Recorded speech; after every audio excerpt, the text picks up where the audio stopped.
Sir ಹೇಳಿ sir, ಈಗ Vishwanath sir ಅವ್ರ ಮನೆಗೆ ಭೇಟಿಗೆ ಬಂದಿದ್ರಿ.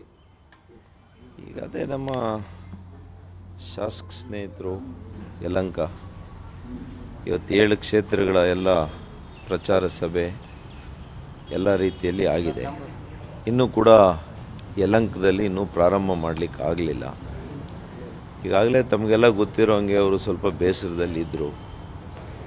ಇವತ್ತು ಅವ್ರ ಮನೇಲಿದ್ದಾರೆ ಅಂತ ಹೇಳಿದರು, ಅದಕ್ಕೆ ನಾನು ಬಂದಿದ್ದೆ. ಹಲವಾರು ಬಾರಿ ನಾನು ಫೋನ್ ಮಾಡಿದ್ದೆ, ಮೆಸೇಜು ಕಳಿಸಿದ್ದೆ, ಯಾವುದಕ್ಕೂ ಉತ್ತರ ಇರಲಿಲ್ಲ. ಅದಕ್ಕೆ ನಾನು ನೇರವಾಗಿ ಮನೆಗೆ ಬರೋಣ ಅಂಥೇಳಿ ನಾನಿವತ್ತು ಮನೆಗೆ ಬಂದಿದ್ದೀನಿ. ವಾಚ್ಮ್ಯಾನ್ ಅವರೆಲ್ಲ ಇಲ್ಲ ಅಂತ ಹೇಳ್ತಾ ಇದ್ದಾರೆ.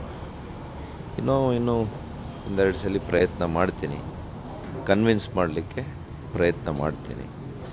ನಮ್ಮ ನಾಯಕರು ಯಡಿಯೂರಪ್ಪನವರು ಕೂಡ ಮಾತನಾಡ್ತೀನಿ ಅಂತ ಹೇಳಿದ್ದಾರೆ. ಯಾಕೆಂದರೆ ಒಂದೇ ಪಕ್ಷದಲ್ಲಿ ನಾವೆಲ್ಲ ಕೂಡ ಮುಂದೆ ಕೂಡ ಸಾಗಬೇಕಾಗಿದೆ. ಇದೇ ಚುನಾವಣೆ ಕೊನೆಯಲ್ಲ ಅಲ್ವಾ?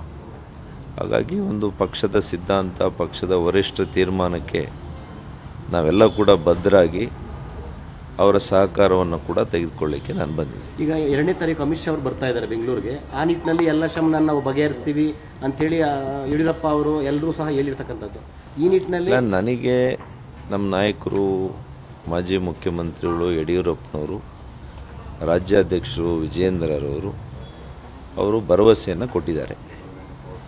ನಾವು ಯಲಹಂಕ ಇಶ್ಯೂನ ಸಾರ್ಟ್ಔಟ್ ಮಾಡ್ತೀವಿ, ವಿಶ್ವನಾಥ್ರವರಿಗೆ ತಿಳಿ ಹೇಳ್ತೀವಿ ಅನ್ನೋ ಮಾತನ್ನು ಹೇಳಿದ್ದಾರೆ. ಹಾಗಾಗಿ ಬಹುಶಃ ಅವರು 1-2 ದಿವಸದಲ್ಲಿ ಅಂತ ಕಳೆದ 5-6 ದಿವಸದಿಂದ ಹೇಳ್ತಾ ಇದ್ದಾರೆ. ಆದರೆ ಕಾರಣಾಂತರಗಳಿಂದ ಇನ್ನೂ ಕೂಡ ಅವರ ಭೇಟಿ ಆಗಲಿಕ್ಕೆ ಸಾಧ್ಯ ಆಗಿಲ್ಲ.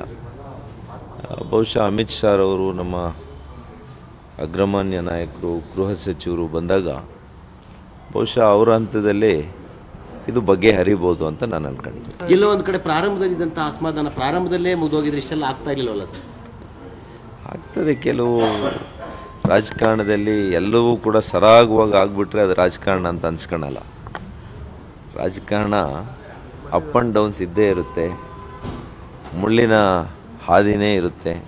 ಎಲ್ಲವೂ ಕೂಡ ನಿಮಗೆ ಕೆಂಪು ಗುಲಾಬಿಯ ರಸ್ತೆ ಆಸಿರೋದಿಲ್ಲ. ಅಲ್ಲಲ್ಲಿ ಮುಳ್ಳು, ಕಲ್ಲು ಎಲ್ಲನೂ ಇರ್ತದೆ.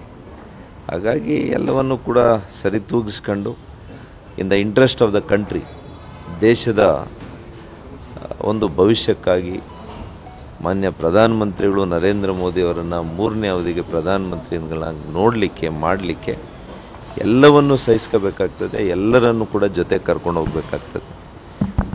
ಹಾಗಾಗಿ ನಮಗೂ ಅವರಿಗೆ ವೈಯಕ್ತಿಕವಾದಂಥ ಯಾವುದೇ ರೀತಿಯ ಕಲಹ ಆಗಲಿ, ಭಿನ್ನಾಭಿಪ್ರಾಯಗಳಾಗಲಿ ಏನೂ ಇಲ್ಲ.